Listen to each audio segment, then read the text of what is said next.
All right, let's talk about Emerson and Thoreau and American transcendentalism. Now, Emerson and Thoreau emerge from the same milieu of New England reform and radical Protestantism, for that matter. Emerson's dad was a minister, as was Emerson, as a matter of fact.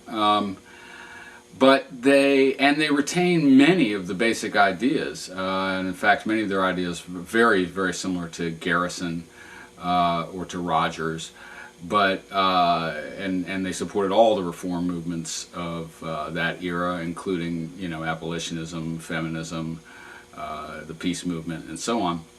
But they're not Christians, probably. Although Emerson, for example, had an interest in the rather eccentric Christian theologian Swedenborg, and they both had an interest in Eastern religions, as a matter of fact.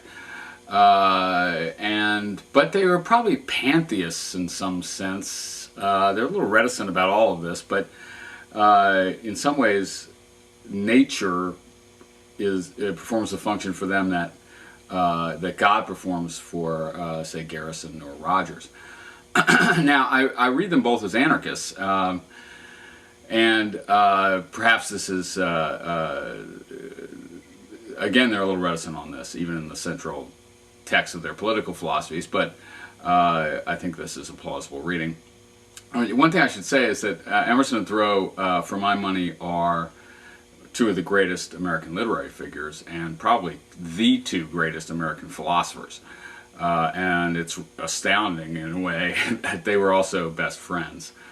All right, so let's, I think you'll see themes from the other bits here of the Protestant Reformation and American Reform in their texts as well. Let me read you a little passage from Emerson's Politics. Every man's nature is a sufficient advertisement to him of the character of his fellows. My right and my wrong is their right and their wrong. Whilst I do what is fit for me and abstain from what is unfit, my neighbor and I shall often agree in our means and work together for a time to one end.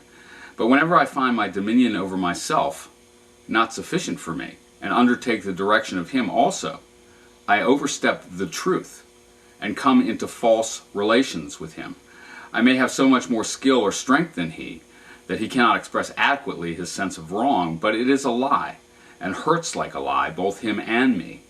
Love and nature cannot maintain the assumption. It must be executed by a practical lie, namely by force.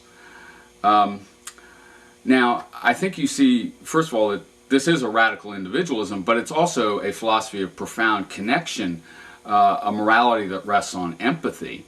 And, you know, my respect of your self-sovereignty is based on my self-respect. That is, the idea that I do not want my independence to be violated, and so I should extend that to you as well. So it's an individualism that emphasizes human connection in very profound ways, and regards force, and in particular the force of the state, force exerted apparently for moral purposes or whatever, as profoundly illegitimate. In fact, as a lie, as a violation in a way of human nature and perhaps of nature in general, a falsification of what it means to be human.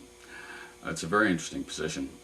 And of course, one of the great texts of American anti-authoritarianism is Thoreau's Civil Disobedience, written on the occasion where he went to jail for one night. Actually, Emerson's aunt bailed him out, even though he didn't want to be bailed out, in protest of having to pay taxes to support the Mexican-American War, which he regarded as being fought for the extension of slavery.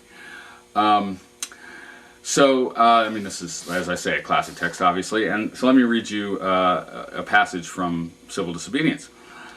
Must the citizen ever, for a moment, or in the least degree, resign his conscience to the legislator? Why has every man a conscience, then? I think we should be men first, and subjects afterward.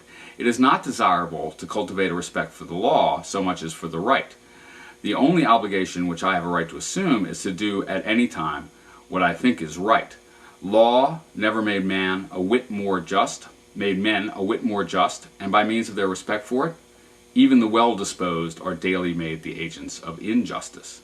A common and natural result of an undue respect for the law is that you may see a file of soldiers, colonel, captain, corporal, private, powder monkeys, and all, marching in admirable order over hill and dale to the wars against their wills, aye, against their common sense and consciences, which makes it very steep marching indeed, and produces a palpitation of the heart.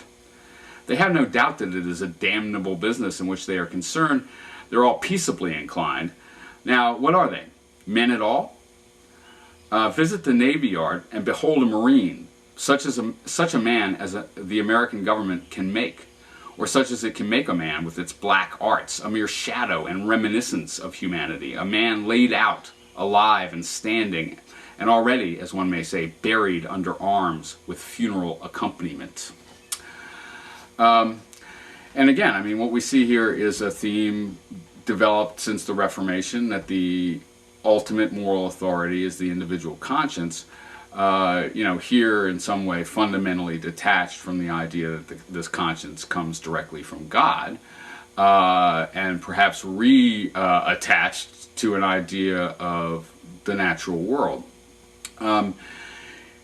This is a beautiful vision, beautifully expressed, and it's an individualism that is not primarily, let's say, an economic individualism. It's not about pursuing your own self-interest economically. Quite the reverse. It encourages generosity and empathy, but which is also not a communism or an idea that the fundamental human agent of history is a class or a general will or something, but is the individual human conscience. This is a theme that's also developed by the great American anarchist Voltairine de Cleyre, and that's where we'll head now.